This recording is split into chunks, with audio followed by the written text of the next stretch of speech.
When Umar, the second caliph after the Prophet Muhammad, peace be upon him, visited Jerusalem, he happened to be in the city's largest church when the time for prayer had come.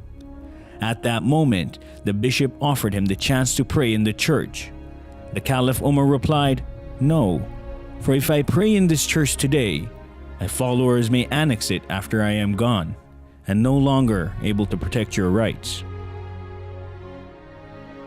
When caliphate exists on the precepts of justice, consideration for the rights of others, and an overall deep will for peace, as defined by the Quran and the Prophet himself, then caliphate has the ability to serve as a grand force for good in the world. Well, one of the things I enjoy about coming to the peace symposiums that the Ahmadi community holds is to listen to His Holiness. I always find him inspirational. I think tonight his message was even more important than ever. And I felt the way that he talked about the threat of ISIS in Iraq and Syria, and the way he showed that ISIS has nothing to do with the faith of Islam, I thought was extremely persuasive. His Holiness gave a speech that was incredibly powerful, that set out all of the claims that violent groups like ISIS made and then totally demolished them in terms of what the Quran actually says.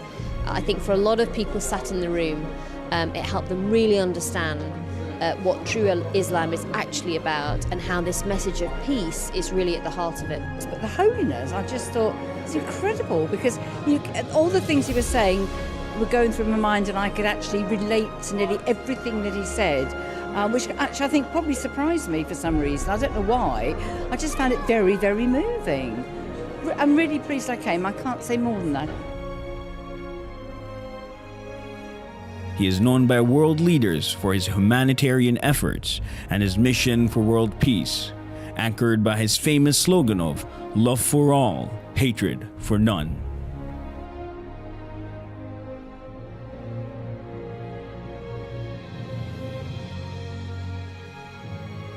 He has traveled extensively to spread the message of peace and to remind everyone to respect the rights of other human beings.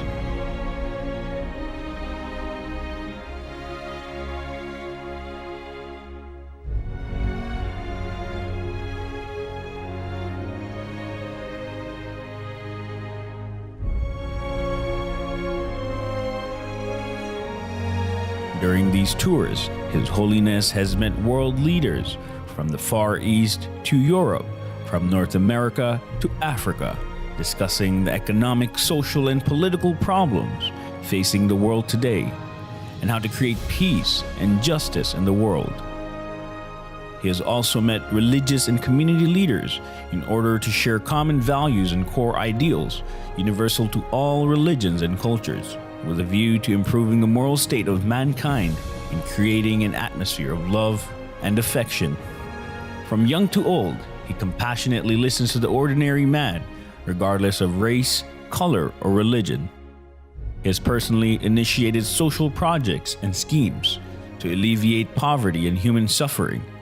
His concern is not just about the well-being and moral state of the members of the Ahmadiyya community, but of the great human suffering of mankind at large.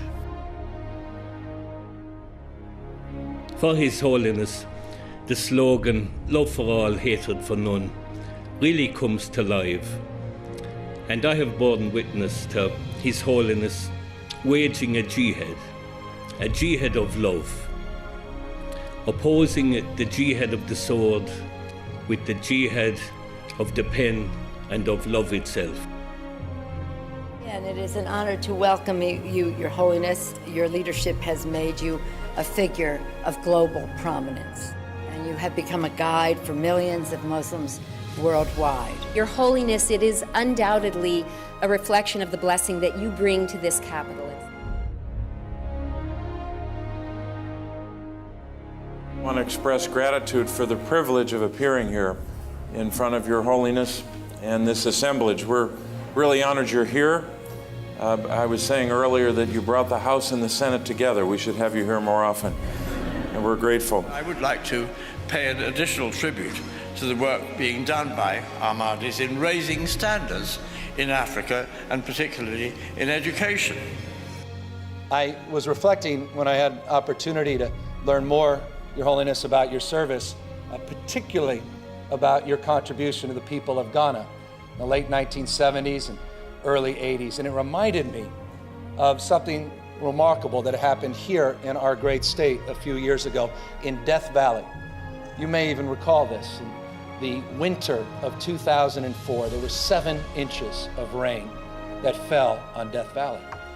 A few months later, the spring of 2005, the entire valley was carpeted with flowers. And it was just a reminder that Death Valley wasn't dead, it was dormant.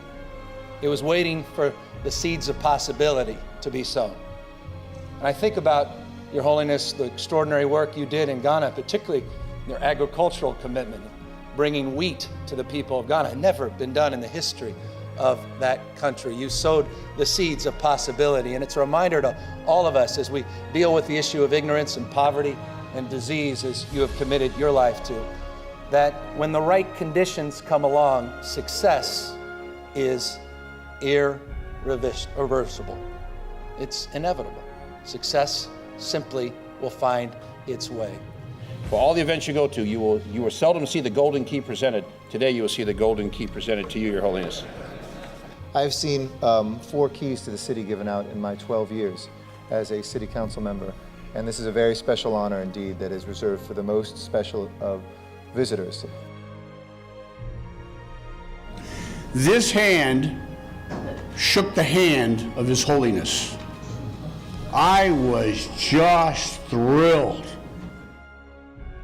Today, this man, Mirza Masroor Ahmad, worldwide head of the Ahmadiyya Muslim community, is the Caliph of Islam.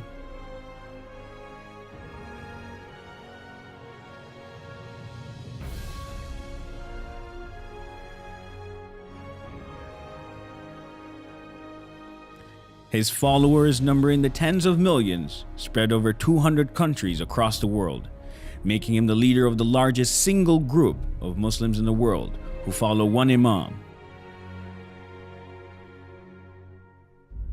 The Caliph, who has spoken at Capitol Hill, the British Parliament, the European Parliament, and has held court with dozens of world leaders, is celebrated as a champion of peace by leaders across the world.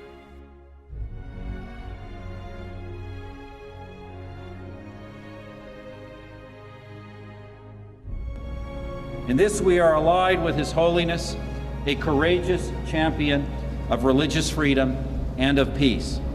We especially applaud the Caliphate for denouncing those who pervert faith by claiming it as a justification for violence.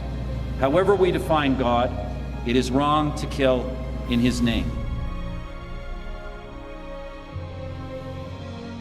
Today, when we, the Ahmadiyya Muslim Jamaat, raise the slogan of love for all and hatred for none as a means to establish global peace, we do so directly in fulfillment of the teachings of the Holy Quran and the practice of the Holy Prophet, peace and blessing of Allah be upon him.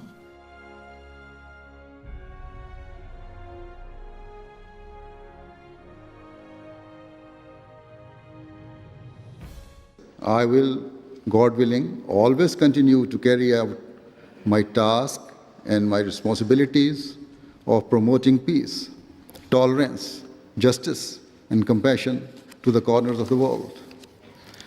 I will continue to tell all people that in order to be relieved of the pain and suffering that we face today, we must adopt true justice and equality.